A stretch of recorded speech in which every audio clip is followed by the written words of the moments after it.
നമ്മുടെ ജീവിതം എല്ലാ ദിവസവും ഒരേ താളത്തിലാണ് പൊയ്ക്കൊണ്ടിരിക്കുന്നത് അല്ലേ? അതിലെന്തെങ്കിലും താളപ്പിഴ വരുമ്പോഴാണല്ലോ ഒരുപാട് പ്രശ്നങ്ങൾ നേരിടുന്നതും ഒരുപാട് പ്രശ്നങ്ങൾ ഉടലെടുക്കുന്നതും എല്ലാം.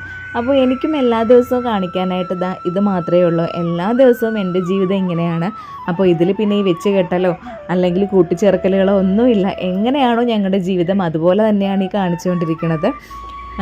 അപ്പോൾ അതുകൊണ്ടാണ് എല്ലാ വീഡിയോസും ഇങ്ങനെ വിളക്ക് കത്തിക്കലും കാര്യങ്ങളൊക്കെ ആയിട്ടൊക്കെ സ്റ്റാർട്ട് ചെയ്യണത്. അപ്പോൾ എല്ലാവരെയും കേശുവിൻ്റെ വൃന്ദാവനത്തിലേക്ക് വീണ്ടും സ്വാഗതം ചെയ്യുന്നു. അപ്പോൾ ഇന്ന് രാവിലെ വിളക്ക് കത്തിക്കലും കാര്യങ്ങളൊക്കെ കഴിഞ്ഞിട്ട് ഞങ്ങൾ അമ്പലത്തിൽ പോകാനായിട്ട് ഇറങ്ങണതാണ്. ചേട്ടൻ്റെ കുടുംബകോവിലാണ്. അപ്പോൾ അവിടെ ഉത്സവം നടക്കുകയാണ്. ഞങ്ങൾക്ക് അവിടെ കലശപൂജയുണ്ട്. അപ്പോൾ അതിന് പോകാനായിട്ടുള്ള ഒരുക്കത്തിലാണ് ഞങ്ങൾ. പക്ഷേ എല്ലാ ദിവസവും നമ്മൾ വീട്ടിൽ ചെയ്യുന്ന കാര്യങ്ങൾ മുടക്കിയിട്ട് വേറെ നമ്മൾ അമ്പലം തേടി പോയിട്ടും കാര്യമില്ലല്ലോ. വീട് തന്നെയാണ് ആദ്യത്തെ അമ്പലം. അപ്പോൾ നമ്മൾ അവിടെയുള്ള കാര്യങ്ങളെല്ലാം കറക്റ്റായിട്ട് ചെയ്തതിന് ശേഷം മാത്രമേ അമ്പലത്തിൽ പോയിട്ടും കാര്യമുള്ളൂ. അപ്പോൾ എല്ലാവരെയും കേശുവിൻ്റെ വൃന്ദാവനത്തിലേക്ക് വീണ്ടും സ്വാഗതം ചെയ്യുന്നു. ഈ മകരമാസത്തിലെ തണുപ്പൊക്കെ അടിച്ച് രാവിലെ നല്ലൊരു വൈബായിരുന്നു ആ ഒരു യാത്ര. അപ്പോൾ ഞങ്ങൾ പോകുന്ന ആ യാത്രയിലുടനീളം ആദിത്യ ഭഗവാനും പിന്തുടരുന്നുണ്ടായിരുന്നു. നല്ല ഭംഗിയാണ് ഈ സമയത്ത് കാണാനായിട്ട്. അത് ഈ മഞ്ഞുകാലത്ത് മാത്രം ഒരു പ്രത്യേകതയാണല്ലേ ഇത്രയും ഭംഗിയായിട്ട് സൂര്യനെ കാണാനായിട്ട് പറ്റണത്. അപ്പോൾ പോണ വഴിക്ക് ഒരു പൂക്കടയിൽ നിർത്തി അവിടെ നിന്ന് ഹാരവും കാര്യങ്ങളൊക്കെ വാങ്ങിക്കൊണ്ട് വേണം ഇനി അമ്പലത്തിലേക്ക് പോകാനായിട്ട്. ഇനി അങ്ങോട്ട് പോകുമ്പോഴേക്കും നല്ലൊരു ഗ്രാമാന്തരീക്ഷമാണ്. നല്ല മഞ്ഞും നല്ല ഒരു തണുപ്പും ഒക്കെ ആസ്വദിച്ചാണ് ഞങ്ങൾ പോണത്. വിഴിഞ്ഞം കഴിഞ്ഞാണ് ഈ അമ്പലം. അപ്പോൾ നമ്മൾ അമ്പലത്തിൽ എത്തിയിട്ടുണ്ട്. ഇനി എന്നെ അധികം കാണാനായിട്ട് പറ്റില്ല, കാരണം ഞാനാണല്ലോ ക്യാമറമാൻ. അതുകൊണ്ട് ഇനി എപ്പോഴെങ്കിലുമൊക്കെ മാത്രമേ ഈ യാത്രയിൽ അധികം എന്നെ കാണാനായിട്ട് പറ്റില്ല. അത് തന്നെയാണ് സത്യം. അപ്പോൾ ഞങ്ങൾ കാറ് മുകളിൽ നിർത്തിയിട്ട് കുറച്ച് നടക്കാനുണ്ട്, കുറച്ചങ്ങ് താഴോട്ട് ഇറങ്ങി പോകണം. അപ്പോൾ കാറ് നമുക്ക് വേണമെങ്കിൽ അമ്പലത്തിൻ്റെ അതുവരെ കൊണ്ടുപോകാം. പക്ഷേ ഈ ഒരു വൈബ് കിട്ടില്ലല്ലോ. അമ്മയ്ക്ക് നടക്കാനായിട്ട് ഇച്ചിരി ബുദ്ധിമുട്ടുണ്ടായിരുന്നു. എന്നാലും പ്രശ്നമില്ല, അമ്മയോട് നടക്കാനായിട്ട് പറഞ്ഞു. അമ്മയ്ക്ക് ഒട്ടും നടക്കുകയും ഒന്നും ഇല്ലാത്തത് കൊണ്ടാണ് ഈ കാലുവേദന കുറച്ചും കൂടെ കൂടുതൽ. പക്ഷേ ഇങ്ങനെ പറയുമെങ്കിൽ അമ്മ അടിക്കാൻ വരും. അമ്മയുടെ ബുദ്ധിമുട്ട് അമ്മയ്ക്ക് മാത്രമല്ലേ അറിയാവൂ. അപ്പോൾ ഞങ്ങൾ നല്ല മഞ്ഞും തണുപ്പും ഒക്കെ ആസ്വദിച്ച് അങ്ങനെ അമ്പലത്തിലെത്തി. അപ്പോൾ അതിന് നടന്ന് പോകുമ്പോൾ തന്നെ ആ ഒരു മരങ്ങളുടെയൊക്കെ ഇടയിൽ നിന്നൊക്കെ ഇങ്ങനെ തണുപ്പും മഞ്ഞൊക്കെ ഇങ്ങനെ അരിച്ചിറങ്ങും പോലെ ഫീൽ ചെയ്യുമായിരുന്നു. അപ്പോൾ കുടുംബകോവിലായതുകൊണ്ട് തന്നെ ഒരുപാട് ആളും ബഹളവും കാര്യങ്ങളോ ഒന്നുമില്ല. കുടുംബക്കാർ മാത്രമേ കൂടുതലായിട്ട് ഇവിടെ വരാറുള്ളൂ. അപ്പോൾ ഞങ്ങൾക്ക് അവിടെ ഒരു പട്ട് നടക്കി വെക്കണമായിരുന്നു. പട്ടല്ല, അമ്മയ്ക്ക് ഒരു സാരിയാണ്. അപ്പോൾ അമ്മയെന്ന് പറഞ്ഞാൽ ഭഗവതിയാണ് ഉദ്ദേശിച്ചത്. അപ്പോൾ ഭഗവതിക്ക് ഒരു സാരി നമുക്ക് നടക്കി വെക്കണമായിരുന്നു. അങ്ങനെ ഞങ്ങൾ സാരിയൊക്കെ കൊണ്ടാണ് വന്നത്. അപ്പോൾ ഓണത്തിന് നമുക്ക് വരാനായിട്ട് പറ്റിയില്ല. അല്ലെങ്കിൽ നമ്മൾ ഓണത്തിന് വരും. ഓണത്തിന് വന്നിട്ട് ഓണക്കോടിയായിട്ടാണ് സാരിയൊക്കെ സമർപ്പിക്കുന്നത്. അപ്പോൾ ആ ഒരു കടം ബാക്കിയുണ്ടായിരുന്നു. അത് ഇപ്പോൾ ഇങ്ങനെ അങ്ങ് നികത്തെയാണ്.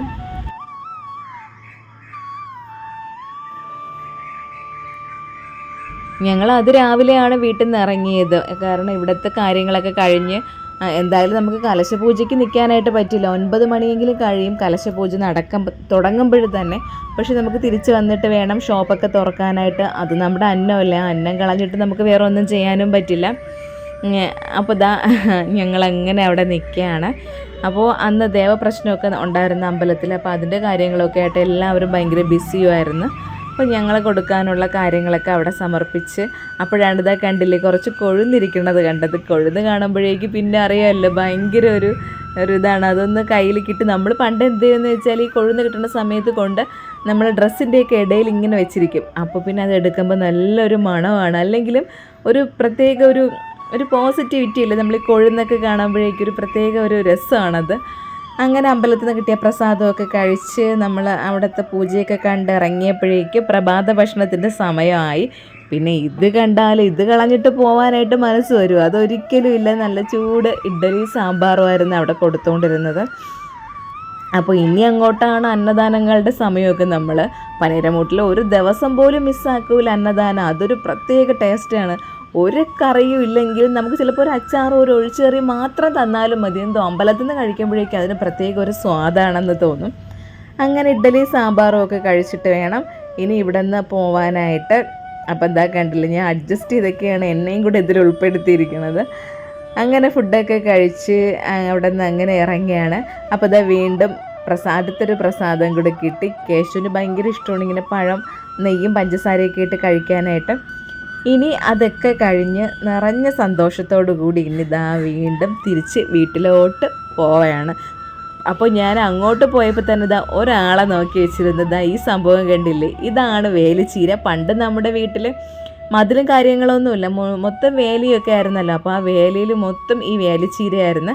ഇതിലിങ്ങനെ ഇതിൻ്റെ അടിഭാഗത്ത് ഒരു കാ വരും, നല്ല രസമാണ് അത് വന്നാൽ. നമ്മൾ പണ്ട് കഞ്ഞിയും കറിയൊക്കെ കളിക്കുന്ന സമയത്ത് ഈ തോരൻ അരിഞ്ഞിട്ടിട്ട് അതിനെയാണ് തേങ്ങയായിട്ടൊക്കെ എടുക്കുന്നത്. ആ ഒരു സംഭവം നമുക്ക് ആ തേങ്ങയുടെ അത്ര വലിപ്പമൊന്നും അല്ല, അതിൻ്റെയൊക്കെ ഒരു മിനിയേച്ചർ വേർഷനാണല്ലോ. നമുക്ക് കളിക്കുമ്പോൾ എല്ലാം നമുക്ക് ഭയങ്കര ഒരു ഇമാജിനേഷൻ അല്ലേ. നമ്മൾ എന്തെല്ലാം ആൾക്കാരാവും ആ സമയത്ത്, അച്ഛനും അമ്മയാവും, ടീച്ചറാവും, പോലീസുകാരിയാവും, എന്തൊക്കെ റോളുകളാണ് നമ്മൾ ആ സമയത്ത് ആടി തീർക്കണത്.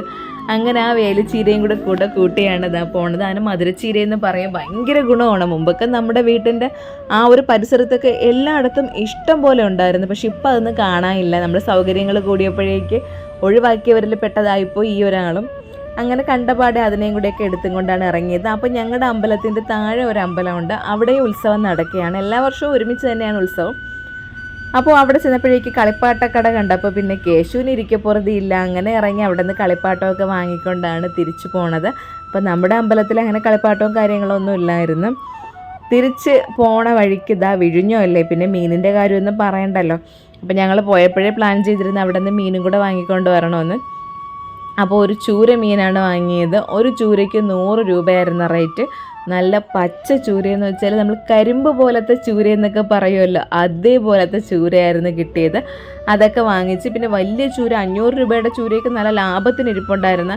വാങ്ങിച്ചിട്ട് ഒരു ഉപയോഗമില്ല. ഒന്നുകിൽ നമ്മളതിന് അച്ചാറിടാനായിട്ട് നോക്കണം, അല്ലാണ്ട് ഒരു ദിവസം ഇന്നിപ്പോൾ ചൂരമീൻ വാങ്ങിച്ച് നാളെ കൂടെ ആയാലും ആരും കഴിക്കില്ല, ഒറ്റ ദിവസമേ കഴിക്കുള്ളൂ. അതുകൊണ്ട് പിന്നെ ചെറിയ മീൻ, ചെറിയൊരു ചൂര 100 രൂപയുടെ ചൂര നോക്കിയാണ് വാങ്ങിയത്.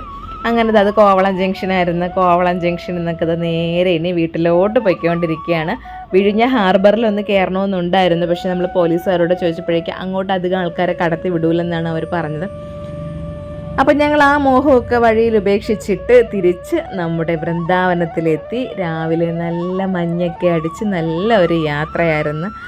അതൊക്കെ കഴിഞ്ഞ് ഇനി നമ്മുടെ പതിവ് ജോലികളൊക്കെ ഉണ്ടല്ലോ, എന്തൊക്കെ കാര്യങ്ങൾ നമുക്ക് ഇടയിൽ വന്നാലും നമ്മുടെ വീട്ടുകാർ മുടക്കിയിട്ട് നമുക്കതൊന്നും ചെയ്യാനായിട്ട് പറ്റില്ലല്ലോ.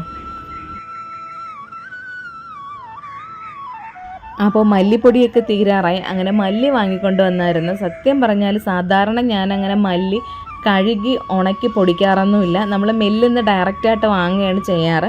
അപ്പോഴാണ് അവിടെ കടയുടെ അടുത്തുള്ള ഷോപ്പിനടുത്തുള്ള ഒരു അമ്മയാണ് പറഞ്ഞത്, മല്ലി നമ്മൾ എപ്പോഴും കഴുകി ഉണക്കി മാത്രമേ പൊടിപ്പിക്കാവൂ, ഒരുപാട് അഴുക്ക് അതിൽ കാണുമെന്ന് പറഞ്ഞ്. അപ്പോൾ ഇപ്പം നമ്മൾ ആ സൗകര്യം നോക്കിയിട്ടാണ് മില്ലിൽ നിന്ന് തന്നെ അങ്ങ് പൊടിപ്പിച്ചത്. അപ്പോൾ അവരത് കഴുകി ഉണക്കാനൊന്നും അവർക്കും പറ്റില്ല, അവരെയും പറഞ്ഞിട്ട് കാര്യമില്ല, അവരും ഡയറക്റ്റായിട്ട് വാങ്ങിച്ചങ്ങ് പൊടിപ്പിക്കുകയല്ലേ ചെയ്യണത്. അപ്പോൾ ഇതാ ഞാൻ എന്തായാലും ഒരാൾ പറഞ്ഞു തന്നതല്ലേ, അതിലെന്തെങ്കിലും കാര്യമുണ്ടെന്ന് തോന്നിയാലും നമ്മൾ അതുപോലെ അനുസരിക്കുന്നത് കൊണ്ട് യാതൊരു കുഴപ്പവുമില്ല. അങ്ങനെ മല്ലി കഴുകി നോക്കിയപ്പോഴാണ് ഈശ്വര ഞാൻ ഞെട്ടിപ്പോയത്. എന്തുമാത്രം അഴുക്കും കട്ടയുമായിരുന്നു മല്ലിയിലുണ്ടായിരുന്നത്. നമ്മൾ ഈ മണ്ണിൻ്റെ കളറിൽ കുറേ അഴുക്കാണ് മല്ലി കഴുകിയപ്പോൾ അതിൽ നിന്ന് ഇളകിയത്. അപ്പോൾ പിന്നെ എനിക്കൊരു ഡൗട്ട്, ഈശ്വര മല്ലിയുടെ കളർ പോണതാണോ ഇത്?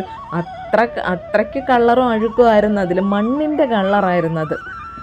അങ്ങനെ ഒരു 2-3 വെള്ളം കഴുകിയപ്പോഴേക്കും മനസ്സിലായി ഇത് മല്ലിയുടെ കളറൊന്നുമല്ല, അതിലുണ്ടായിരുന്ന പൊടിയും കാര്യങ്ങളും അഴുക്കും ഒക്കെ തന്നെയാണെന്ന്.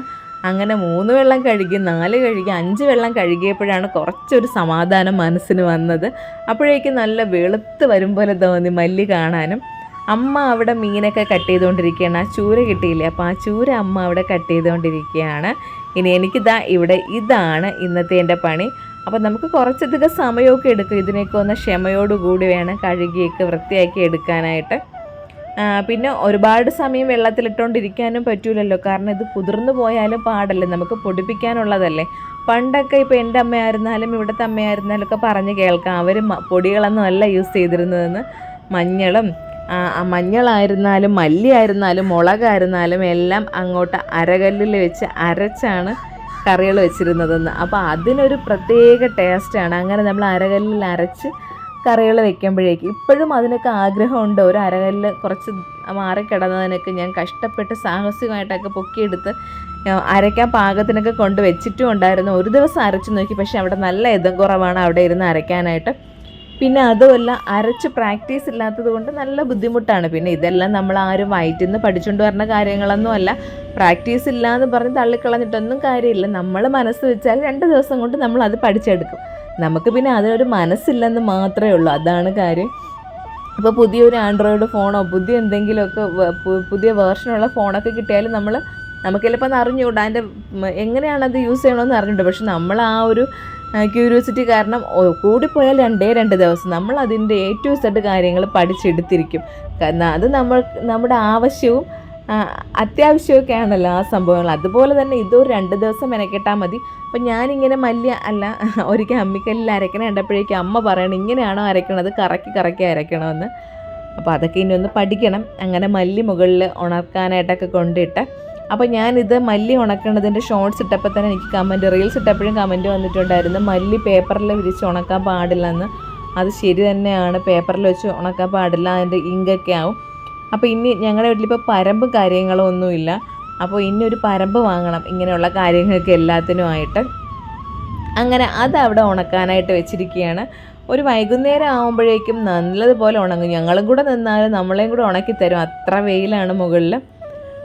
അപ്പോൾ അത് കഴിഞ്ഞിട്ടാണ് ഇനി വേലിച്ചീര ആയിട്ട് കുറച്ച് നേരം ഇനി ഒരുമിച്ചിരിക്കണം. കാരണം ഒരുപാട് വർഷമായല്ലോ നമ്മൾ തമ്മിൽ കണ്ടിട്ട്.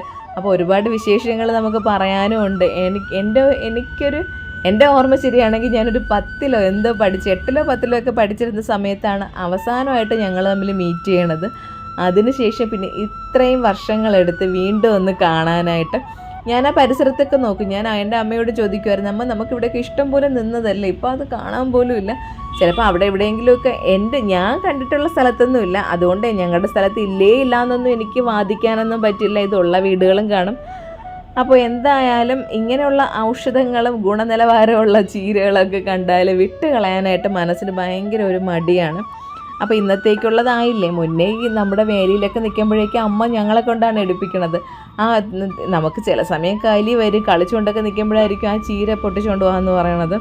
അത് കൊണ്ടുകൊടുത്താൽ മാത്രം പോരാ, അതിൽ ചിലന്തി ഉണ്ടോ വലയുണ്ടോ എന്നൊക്കെ നോക്കിയിട്ട് അതിനെ പിച്ച് അതിന് ഓരോന്നുള്ളി എടുത്ത് കൊടുക്കണത് ജോലിയും ഞങ്ങൾക്ക് അമ്മ അങ്ങ് തരും. അതാണ് കുഴപ്പം.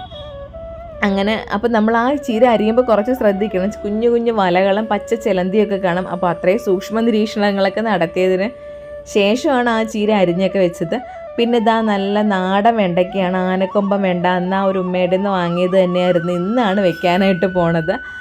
അപ്പോൾ അത് മെഴുക്ക് പുരട്ടി ഉണ്ടാക്കണം. ഇവിടെ ഈ വെണ്ടയ്ക്ക മെഴുക്ക് പുരട്ടി എന്ന് പറഞ്ഞാൽ ചേട്ടനും അമ്മയ്ക്കുമൊക്കെ ഭയങ്കര ഇഷ്ടമാണ്. അപ്പോൾ അതുകൊണ്ട് തന്നെയാണ് ഞാൻ വാങ്ങിയത്. എനിക്കാണെങ്കിൽ അത് വലിയ താല്പര്യവും ഇഷ്ടമൊന്നുമല്ലേ. എനിക്ക് ഒരു മെഴുക്ക് പുരട്ടിയോടും വലിയ താല്പര്യങ്ങളൊന്നുമില്ല.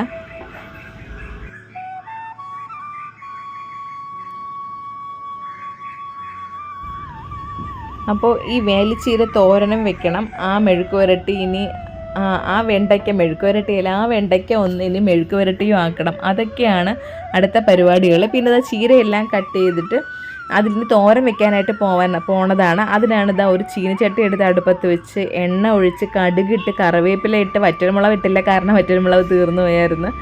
ഈ വക സംഭവമൊക്കെ ഇട്ടതിന് ശേഷം കുറച്ച് ചക്കക്കുരു ഉണ്ടല്ലോ, ചക്കക്കുരു തൊലിച്ച് ക്ലീനാക്കി തന്നിരിക്കുകയാണ് അമ്മ. നമ്മൾ ഈ തോരൻ വെക്കുന്ന സമയത്ത് ചക്കക്കുരുവും കൂടി ഇട്ട് തോരൻ വെച്ചാൽ ഭയങ്കര ടേസ്റ്റാണ്. അപ്പോൾ ആ ചക്കക്കുരു വെന്ത് വന്നപ്പോഴേക്ക് തന്നെ നല്ല രുചിയായിരുന്നു. അപ്പം ഞാനതിന് 2-3 എടുത്ത് കഴിച്ചതിന് ശേഷമാണ് ഈ തോരൻ അതിലേക്ക് ഇട്ട് കൊടുത്തത്. അപ്പം നമ്മളൊന്ന് ഇട്ട് ഇളക്കുമ്പോൾ തന്നെ ഇതുകൊണ്ട് അങ്ങ് താഴ്ന്നോളും. ആ ലാവിയൊക്കെ കയറിയിട്ട് അത് ഇടണ സമയത്ത് ഒരുപാടായിരിക്കും. അത് നമ്മൾ തോരനാക്കി എടുക്കുമ്പോഴേക്ക് തിപ്പുരേ കാണുകയുള്ളൂ. അങ്ങനെ അതൊന്ന് വാട്ടിയൊക്കെ എടുത്തതിന് ശേഷം അതിലേക്ക് തേങ്ങാപ്പീര ഇട്ട് കൊടുക്കുകയാണ്. അപ്പം നമ്മളത് ഒരുപാട് സമയത്ത് കിണ്ടി വേവിക്കണമെന്നൊന്നുമില്ല. ഇതൊക്കെ പെട്ടെന്ന് വെന്ത് വരുന്ന കാര്യങ്ങളാണ്. അപ്പോൾ അതിനൊന്ന് നല്ലതുപോലെ അതിൻ്റെ എല്ലാ ഭാഗവും ഒന്ന് ഇളക്കി കൂട്ടിയിട്ടുണ്ട്.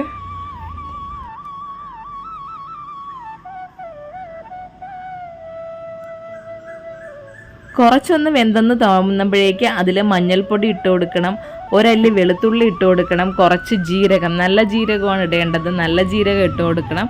അത് കഴിഞ്ഞൊരല്പം മുളക് പൊടിയും കൂടെയൊക്കെ ചേർത്തെടുത്താൽ നല്ല കിടിലൻ ചീരത്തോരൻ റെഡിയായി. നമ്മൾ പണ്ട് എന്ത് ചെയ്യുമെന്ന് വെച്ചാൽ ഈ ചീരത്തോരൻ വെക്കുന്ന സമയത്ത് അമ്മ ഒരു പാത്രത്തിൽ കുറച്ച് തോരൻ എടുത്തങ്ങ് തരും. ഭയങ്കര ഇഷ്ടമാണ് ചുമ്മാ കഴിച്ചുകൊണ്ട് നടക്കാനായിട്ട്. പ്രത്യേകിച്ച് അതിൽ ചക്കക്കുരുവും കൂടെയൊക്കെ ഇടുമ്പോഴേക്ക് ടേസ്റ്റ് കുറച്ചും കൂടെ കൂടും.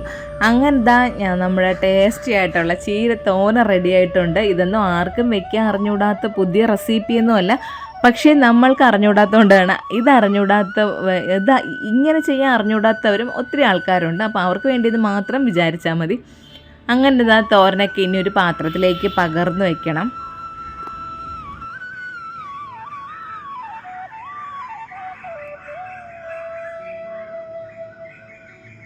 വെണ്ടയ്ക്ക മെഴുക്ക് വരട്ടിയും ഏകദേശമൊക്കെ ആയിട്ടുണ്ട്. ഇനി അതിൽ കുറച്ച് മഞ്ഞൾപ്പൊടി മാത്രം ഇട്ട് കൊടുത്താൽ മതി. മഞ്ഞൾപ്പൊടിയും ഉപ്പും ഇട്ട് കൊടുത്ത് അടച്ചു വെച്ചിട്ടുണ്ട്.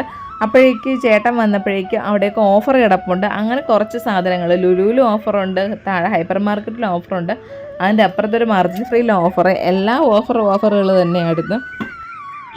അങ്ങനെ കുറച്ച് സാധനങ്ങളൊക്കെ ആയിട്ടാണ് പുള്ളിക്കാരൻ വന്നത്. അപ്പോൾ നമ്മുടെ പാത്രം കഴുകുന്ന ലിക്വിഡില്ലേ, അതും ഒരെണ്ണം എടുത്ത ഒരെണ്ണം ഫ്രീ ആയിരുന്നു. തേയിലയും അങ്ങനെ തന്നെ, തേയിലയും 500 ഗ്രാമിൻ്റെ ഒരു തേയില എടുത്താൽ ഒരു തേയില ഫ്രീ. 1 കിലോ റവ എടുത്താൽ 1/2 കിലോ പുട്ടുപൊടി ഫ്രീ. പിന്നെ ഇതുണ്ടല്ലോ നമ്മുടെ സവാള 28 രൂപ ഉണ്ടായിരുന്നുള്ളൂ, ഉരുളക്കിഴങ്ങ് 24. വെളിച്ചെണ്ണയ്ക്ക് 140 രൂപയും 135 ഉണ്ടായിരുന്നു 2 ബ്രാൻഡ്. അങ്ങനെയൊക്കെ ഉണ്ടായിരുന്നപ്പോഴേക്ക് അങ്ങനെയുള്ള കുറച്ചധികം സംഭവങ്ങളൊക്കെ, കുറച്ചധികം ഇല്ല, കുറച്ച് സാധനങ്ങൾ മാത്രം, അത്യാവശ്യമുള്ളത് മാത്രം വാങ്ങിക്കൊണ്ട് വന്നിട്ടുണ്ട്. പിന്നെ ഇതാ ഒരു ബാർ സോപ്പ് വാങ്ങാൻ പറഞ്ഞ് പാത്രം കഴുകാനായിട്ട്. ഇപ്പം ഞാൻ അല്ലെങ്കിൽ നമ്മൾ റൗണ്ട് ബാറാണ് വാങ്ങണത്. ഇപ്പം ഞാൻ അത് വാങ്ങാണ്ട് എന്ത് ചെയ്യുമെന്ന് വെച്ചാൽ ഒരു പാത്രം, ഒരു ചെറിയൊരു ബൗള് പോലൊരു പ്ലാസ്റ്റിക് എടുത്ത് വെച്ചിട്ടുണ്ട്. അതിൽ ഹോള് ഇട്ട് വെച്ചിട്ടുണ്ട്. നമുക്ക് എപ്പോഴും പണി കിട്ടണത് അങ്ങനെയല്ലേ, നമ്മൾ പാത്രമൊക്കെ കഴുകിയതിന് ശേഷം ആ ഒരു വെള്ളത്തോടു കൂടി അതിൻ്റെ സ്ക്രബ്ബറൊക്കെ അതിൽ തന്നെ ഇടും. അപ്പോഴേക്കും അത് അലിഞ്ഞ് പെട്ടെന്ന് അതങ്ങ് തീരും. അപ്പം നമ്മൾ എടുക്കുന്ന ആ ഒരു സംഭവത്തിൽ, ഇപ്പം നമ്മൾ റൗണ്ട് ബാർ വാങ്ങിയാലും അങ്ങനെ തന്നെ, സോപ്പ് നമുക്ക് അതിൽ നിന്ന് എടുത്ത് മാറ്റാൻ പറ്റുമല്ലോ. അത് മാറ്റിയതിന് ശേഷം അതിൽ നിറച്ച് ഹോളിട്ട് വെക്കണം. അപ്പോഴേക്ക് നമ്മൾ ഈ ഇതൊക്കെ അതിലോട്ട് വെച്ചാൽ തന്നെയും ആ വെള്ളമെല്ലാം അതിൽ നിന്ന് അങ്ങ് വാർന്നു പൊയ്ക്കോളും. ഇല്ലെന്നുണ്ടെങ്കിലാണ് മൊത്തം വെള്ളമായിട്ട് നിന്നിട്ട് അത് പെട്ടെന്ന് തീർന്നു പോണത്. അപ്പോൾ സാധനങ്ങളൊക്കെ ഇതാ പറക്കി ഒതുക്കിക്കൊണ്ടിരിക്കുകയാണ്. അപ്പോൾ സാധനങ്ങൾ വാങ്ങിച്ചുകൊണ്ട് വന്നാൽ പറക്കി ഒതുക്കാനായിട്ട് അമ്മ ഇരുന്നാലേ ഞാനത് പറക്കിയൊക്കെ വെക്കുകയുള്ളൂ. അപ്പോൾ അമ്മയാണ് അതിങ്ങനെ ഓരോ സ്ഥാനത്തായിട്ടൊക്കെ അടുക്കി ഒതുക്കിയൊക്കെ വെക്കണത്. അങ്ങനെ ഇതാ തോരൻ പരിപ്പ് കുറച്ചുണ്ടായിരുന്നു. തോരൻ പരിപ്പ് പയറും ഒക്കെ വാങ്ങിയത് ടിന്നുകളിലാക്കിക്കൊണ്ടിരിക്കുകയാണ്.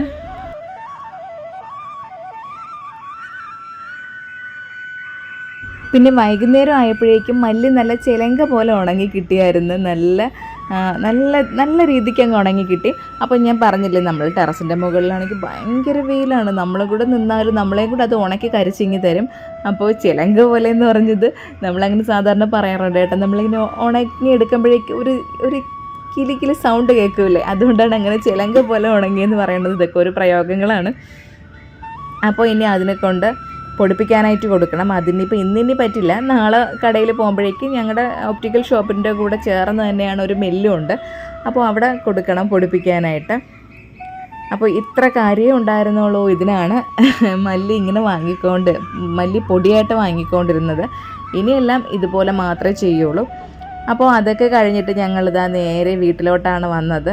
അപ്പോൾ കുറേ പുളിയൊക്കെ അവിടെ വീണ് കിടപ്പുണ്ടായിരുന്നു. കേശുവിനാണെങ്കിൽ ഇപ്പോൾ ഭയങ്കര ഇഷ്ടം. എന്ത് ചെയ്യുമെന്ന് വെച്ചാൽ പുള്ളിക്കാരൻ എന്ത് ചെയ്യുമെന്ന് വെച്ചാൽ പുളി ഇങ്ങനെ പൊട്ടിച്ചെടുക്ക് വായിൽ വയ്ക്കും. ഭയങ്കര പുളിപ്പല്ലേ, ഒറ്റ ഏറിയാണ്. അച്ഛൻ അവിടെ തീയൊക്കെ ഇട്ട് അവിടെ ഇതുവരെ ഒന്നും ഒതുങ്ങിയിട്ടില്ല. അങ്ങനെ സാധനങ്ങളൊക്കെ കൊണ്ട് അവിടെ എവിടെയൊക്കെ വെച്ചിരിക്കണതേ ഉള്ളൂ. കുറേയൊക്കെ ഒതുങ്ങി, ഇനിയും ഉണ്ടല്ലോ ഒരുപാട് സാധനങ്ങൾ ഒതുക്കാനായിട്ട്. ഈ വാടക വീടോ അല്ലെങ്കിൽ വീട് മാറുന്നവർക്ക് അറിയാം അതിൻ്റെ ഒരു ദുരിതം. ഒരാഴ്ച ഭയങ്കര ബുദ്ധിമുട്ടായിരിക്കും. ഒരാഴ്ചയല്ല, മൊത്തത്തിലൊന്ന് സെറ്റായിട്ട് വരാനായിട്ട് 1 മാസമെങ്കിലും എടുക്കും. പിന്നെ ഇതാ നമ്മുടെ ലെവലോലിക്ക, ചിലപ്പോൾ നിങ്ങളുടെയൊക്കെ ലൂബിക്ക ആയിരിക്കും ഇത്. നിറച്ച് വന്നപ്പോഴേ ഞാൻ നോക്കി വെച്ചിരിക്കുകയായിരുന്നു. പിന്നെ പുളിയുറുമ്പ് കാരണം നിവൃത്തിയില്ല, ഭയങ്കര പുളിയുറുമ്പ്. അതിൽ നിറച്ച് പുളിയുറുമ്പ് ഇങ്ങനെ കൂടൊക്കെ വെച്ചിട്ടുണ്ട്. ഞാനിങ്ങനെ ആ ഒരു കൊമ്പ് ചായ്ച്ചെടുത്തപ്പോഴേക്കും നല്ലതുപോലെ പണി കിട്ടി. ഒരു കൂട് പുളിയുറുമ്പിൻ്റെ കൂടുണ്ടല്ലോ, അതോടെ വന്നിങ്ങി വീണായിരുന്നു. താഴെ വീണ് ദേഹം മൊത്തം പുളിയുറുമ്പായി. പിന്നത്തെ കാര്യം പറയാനുണ്ടല്ലോ, നമ്മൾ 3 ലോകങ്ങളും കാണും, അത്രയ്ക്കാണ് അതിൻ്റെ കടി.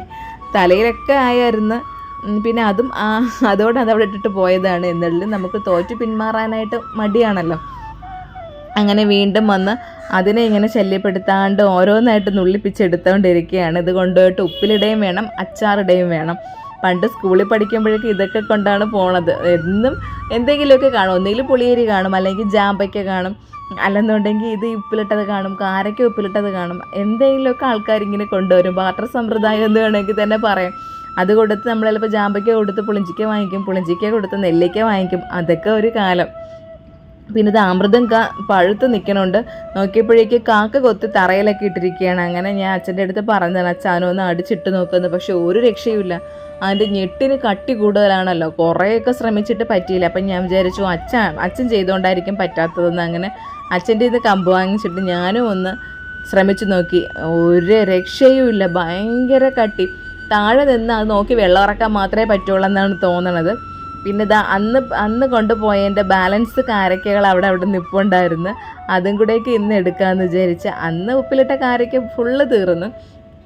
ഒറ്റ ഇരിപ്പിനിരുന്നങ്ങ് തിന്നാനായിട്ട് തോന്നും. എത്ര കഴിച്ചാലും മതി വരില്ല. വൈകുന്നേരം സന്ധ്യ ആകുമ്പോഴേക്ക് വിളക്കെല്ലാം കത്തിച്ചിട്ട് ഒരു കാതോട് സീരിയലില്ല 6:30-ക്കുള്ള, എനിക്കത് ഭയങ്കര ഇഷ്ടമാണ്. അപ്പോൾ അത് മാത്രമാണ് ഞാൻ ഇരുന്ന് കാണുന്നത്. സാന്ത്വനവും അങ്ങനെ ആദ്യം സാന്ത്വനമൊക്കെ ഇഷ്ടമായിരുന്നു. ഇപ്പോൾ പിന്നെ സാന്ത്വനമൊന്നും അധികം അങ്ങനെ കാണാനായിട്ടിരിക്കില്ല. ഇത് മാത്രം കണ്ടുകൊണ്ട് കണ്ട് സാന്ത്വനം പകുതി ആകുമ്പോഴേക്കും ഞാനും കേശുവും കൂടെ അങ്ങ് അകത്ത് പോവും. അമ്മ പിന്നെ എല്ലാം കണ്ടിട്ട് ലാസ്റ്റ് ഗൗരി ശങ്കരം ഒരു സീരിയലുണ്ടല്ലോ, അതും കൂടെ കണ്ടു കഴിഞ്ഞിട്ടായിരിക്കും അമ്മ അവിടെ നിന്ന് എഴുന്നേൽക്കണത്. അമ്മയ്ക്ക് പിന്നെ വേറെ സമയം പോകാനായിട്ട് വേറെ ഒന്നുമില്ലല്ലോ. അങ്ങനെ ആ സീരിയൽ കണ്ടുകൊണ്ടിരിക്കുന്ന സമയത്താണ് ഓരോ കാരക്കയായിട്ട് പോയി എടുത്തുകൊണ്ട്, ഓരോന്നൊന്നും അല്ല, ഒരു 3-4 എണ്ണം ഒരുമിച്ച് എടുത്തുകൊണ്ട് വരും. അമ്മയ്ക്ക് ഒരെണ്ണം കൊടുക്കും, ബാക്കി ഞാൻ കഴിക്കും. അത് കഴിച്ച് കഴിയുമ്പോഴേക്കും വീണ്ടും പോവും. അങ്ങനെ ഒരു 2 ദിവസം കൊണ്ട് ആ കാരക്ക ഏകദേശം തീർന്നിട്ടുണ്ട്. ഏകദേശം അല്ല, ഇന്ന് രാവിലെ നോക്കിയപ്പോഴേക്കും ഒരെണ്ണം മാത്രമേ അതിലുണ്ടായിരുന്നുള്ളൂ. പിന്നെ കുറേ നാളായി വെള്ളം കോരിയിട്ട് കിണർ കണ്ടപ്പോഴേക്കും ഒരു ആവേശം. പണ്ട് അമ്മയുടെ അമ്മയുടെ വീട്ടിൽ പോകുമ്പോഴാണ് കിണറ്റിൽ നിന്ന് വെള്ളം കോരണത്. പിന്നെ അങ്ങനെ പറയാനും പറ്റൂല, ഇവിടെ ഉള്ളവർ കേട്ടാൽ എന്നെ അടിക്കും. പണ്ടെന്ന് വെച്ചാൽ ഞങ്ങളൊരു കുഞ്ഞിലേക്കായിരുന്ന സമയത്ത് ഞങ്ങളുടെ ഈ നാട് മറ്റേ എന്ത് പറയാണ്ട് സുന്ദരക്കില്ലായിട്ട് സിനിമയില്ലേ, ആ ഒരു അവസ്ഥയായിരുന്നു. ഒരിടത്തും വെള്ളമില്ല. പണ്ടൊക്കെ എൻ്റെ കുഞ്ഞിൽ നിന്ന് പൈപ്പിൽ വെള്ളം, നമുക്കിവിടെ കോർപ്പറേഷൻ്റെ പൈപ്പാണ്, അതിൽ നിന്ന് വെള്ളം വരുമായിരുന്നു. പിന്നീടായപ്പോഴേക്കും അതിലും വെള്ളം വരാണ്ടായി. വെള്ളം കിട്ടാത്ത അവസ്ഥയാണ് നമ്മളിങ്ങനെ. അപ്പോൾ ഈ വീട്ടിൽ വേറൊരു കിണറുണ്ടായിരുന്നു. ഈ ഒരു കിണറുമുണ്ട്, അല്ലാണ്ട് വേറൊരു കിണറുമുണ്ട്. അതിലൊക്കെ ഒരിക്കലും പറ്റാത്ത കിണറുകളാണെന്ന് പറയാൻ, നമ്മൾ ഒരിക്കലും മറക്കാനും പാടില്ലാത്ത സംഭവങ്ങളാണ്. എല്ലാവരും ഈ ഒരു നാട്, നമ്മളെ ഈ ഒരു ദേശം മൊത്തം അവിടെ നിന്നായിരുന്നു വെള്ളം കോരിയിരുന്നതെന്ന് വേണമെങ്കിൽ പറയാം. അങ്ങനെയായിരുന്നു. പിന്നെ ഈ ഉണക്ക് വരുന്ന സമയത്തൊക്കെ ഉണ്ടല്ലോ, പാതിരാത്രിയൊക്കെ എന്ത് ചെയ്യുമെന്ന് വെച്ചാൽ കുടമൊക്കെ കൊണ്ട് വയ്ക്കും കിണറ്റിൻ്റെ മൂട്ടിൽ. എന്നിട്ട് ആദ്യം ആരാണോ കൊണ്ട് വയ്ക്കുന്നത് അവർക്ക് ആദ്യം കോരാം. അതായിരുന്നു ഏറ്റവും വലിയ ജോലി, വെള്ളം കോരൽ. പിന്നീടൊക്കെയാണ് ഇതെല്ലാം മാറിയിട്ട് ഇപ്പോൾ ഇഷ്ടം പോലെ വെള്ളമാണ്. നമുക്കൊന്നും പിന്നെ കിണറൊന്നൊന്നുമില്ല, എല്ലാം കോർപ്പറേഷൻ പൈപ്പ് തന്നെയാണ്. പിന്നെ അതിൽ ചിലപ്പോൾ രാത്രി ഒരു ആ സന്ധ്യയ്ക്ക് ചില ദിവസങ്ങളിൽ 6 മണിയാകുമ്പോഴേക്ക് വെള്ളം തീരും. എന്നാലും പിറ്റേന്ന് ഒരു 10 മണിക്ക് മുന്നേ വെള്ളം വരും. അതുകൊണ്ട് നമുക്കിപ്പോൾ വെള്ളത്തിനൊന്നും ഒരു ബുദ്ധിമുട്ടും ഇല്ല. അന്നത്തെ കാലം ആലോചിക്കുമ്പോഴേക്ക് ഈശ്വര എപ്പോഴും ചിന്തിക്കാൻ പോലും പറ്റാത്തൊരു കാലമായിരുന്നു ആ സമയം. അപ്പോൾ ഇവിടെ ഈ കിണർ കണ്ടപ്പോഴേക്ക് പഴയ ഒരു ഓർമ്മ. ഇപ്പോൾ എത്ര വർഷമായി ഇങ്ങനെ കിണറിൽ നിന്നൊക്കെ വെള്ളം കോരിയിട്ട്. ആ ഒരു കിണറ്റ് വെള്ളത്തിൻ്റെ ഉള്ള ആ ഒരു ഇതൊക്കെ ഉണ്ടല്ലോ, ആ ഒരു തണുപ്പും ആ ഒരു ടേസ്റ്റും ഒക്കെ. പിന്നെ അവിടെ നിന്ന് കോരാനും പേടി. കേശു ചിലപ്പോൾ എത്തി നോക്കിയാലേ, മോനും ഇതൊക്കെ ആദ്യമായിട്ട് കാണുന്നതല്ലേ ഈ കിണറും കാര്യങ്ങളും എല്ലാം. അപ്പോൾ അച്ഛൻ അവിടെ ഭയങ്കര ജോലിയാണ്, ഒതുക്കലും പറക്കലും. അച്ഛൻ ഉണ്ടെങ്കിൽ പിന്നെ അമ്മയ്ക്ക് പകുതി ജോലി കുറയും. ബാക്കി എല്ലാ കാര്യങ്ങളും അച്ഛൻ നോക്കിക്കോളും. അവിടെ എല്ലാം ഒതുക്കി പറക്കലായിരുന്നാലും എല്ലാം തീയിടണതൊക്കെ ആയിരുന്നാലും ആ പുറം പണികൾ കാര്യങ്ങളെല്ലാം അച്ഛൻ ഓടി നടന്നങ്ങ് ചെയ്തോളും. ബാക്കി അടുക്കള കാര്യങ്ങളും അങ്ങനെയുള്ളതൊക്കെ അമ്മയ്ക്ക് നോക്കിയാൽ മതി. അപ്പോൾ അങ്ങനെ അവിടെ നിന്ന് ചായയൊക്കെ കുടിച്ച് നേരെ പിന്നെ വീണ്ടും തിരിച്ച് നമ്മുടെ വീട്ടിലോട്ട് വന്ന്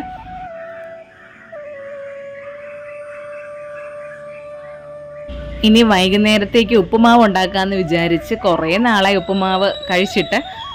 അപ്പോൾ അങ്ങനെ ഇപ്പോൾ റവയൊക്കെ വാങ്ങിക്കൊണ്ട് വന്നായിരുന്നല്ലോ, അങ്ങനെ ഉപ്പുമാവ് ഉണ്ടാക്കാമെന്ന് പറഞ്ഞ് അതിനുള്ള സാമഗ്രികളൊക്കെ ഇവിടെ റെഡിയാക്കിക്കൊണ്ടിരിക്കുകയാണ്. ഒരു സവോള കൊത്തി അരിഞ്ഞ് വെച്ചിട്ടുണ്ട്. ഇനി അടുത്ത് ഇഞ്ചി കൊത്തി അരിഞ്ഞ് വെക്കണം. നമ്മൾ ഈ ഉപ്പുമാവ് ഉണ്ടാക്കുമ്പോൾ ഉണ്ടല്ലോ, കറക്റ്റ് അളവ് നോക്കി ചെയ്താൽ നല്ല കിടിലനായിട്ട് നമുക്ക് ഉപ്പുമാവ് ഉണ്ടാക്കിയെടുക്കാം. അധികം കുഴഞ്ഞു പോവുകയുമില്ല, അധികം എന്ത് പറയാനായിട്ട് അധികം ഇങ്ങനെ ഡ്രൈ ആയി പോവുകയും ഇല്ലാണ്ട് നമ്മൾ കൃത്യം ഒരു അളവുണ്ട് അതിന്. ആ അളവിനനുസരിച്ച് നമുക്ക് ഏത് രീതിയിൽ നമുക്ക് വേണോ, ഏതൊരു കൺസിസ്റ്റൻസിയിൽ വേണം നമുക്ക് ആ രീതിയിൽ ഉപ്പുമാവ് ഉണ്ടാക്കിയെടുക്കാം. അപ്പോൾ എനിക്ക് ആദ്യം ഭയങ്കര ബുദ്ധിമുട്ടായിരുന്നു ഉപ്പുമാവ് ഉണ്ടാക്കുന്ന കാര്യം. വേറെ ഒന്നുമല്ല, ഏറ്റവും ഈസി പണിയാണ് ഉപ്പുമാവ് ഉണ്ടാക്കൽ. പക്ഷേ അതിൻ്റെ ഈ വെള്ളത്തിൻ്റെ കാര്യത്തിൽ ചെറിയൊരു പാകപ്പിഴ വന്നാൽ അതോടെ അത് മൊത്തം തീരും.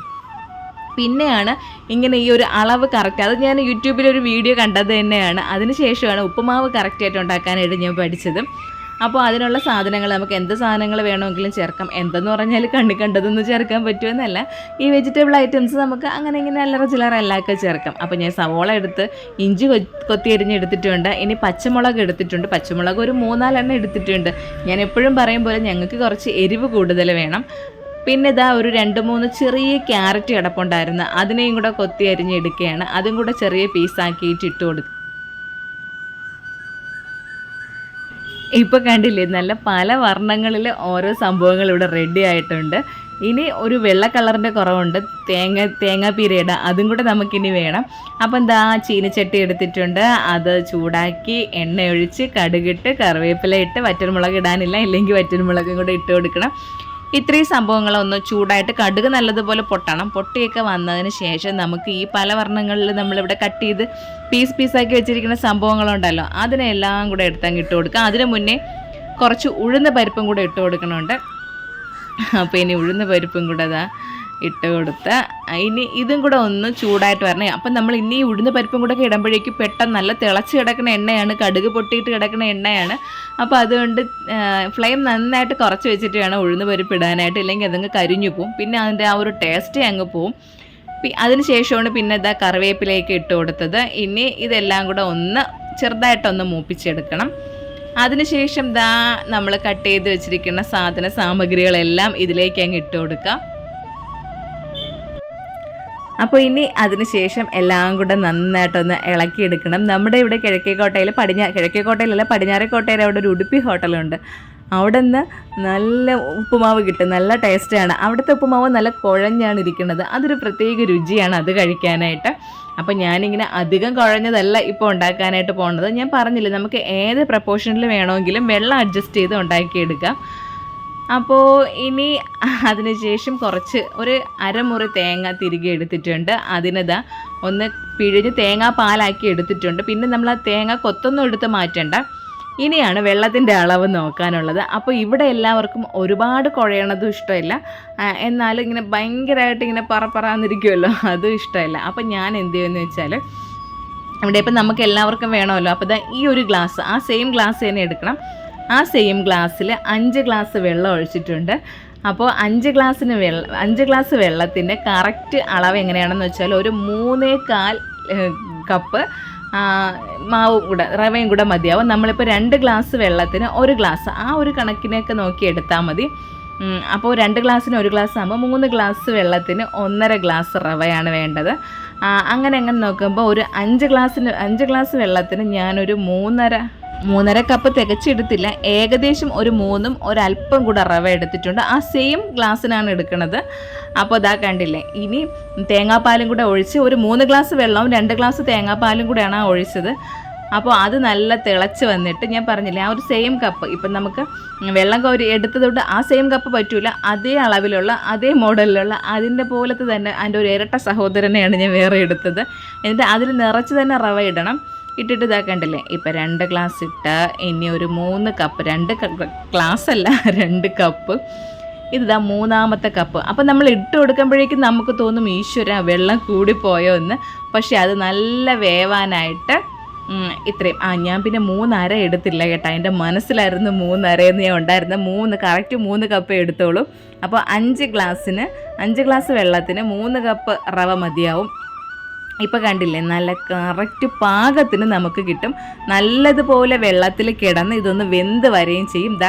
ഇതാണ് അതിൻ്റെ പരുവം. അപ്പോൾ നമ്മൾ 2 ഗ്ലാസ് റവയ്ക്ക് 2 ഗ്ലാസ് വെള്ളത്തിന് 1 കപ്പ് റവ, അതാണ് അതിൻ്റെ ഒരു കണക്ക്. ആ കണക്കിന് ബാക്കി നമ്മൾ വെള്ളം കൂട്ടുന്നതനുസരിച്ച് റവയുടെ അളവും കൂട്ടിയാൽ മതി.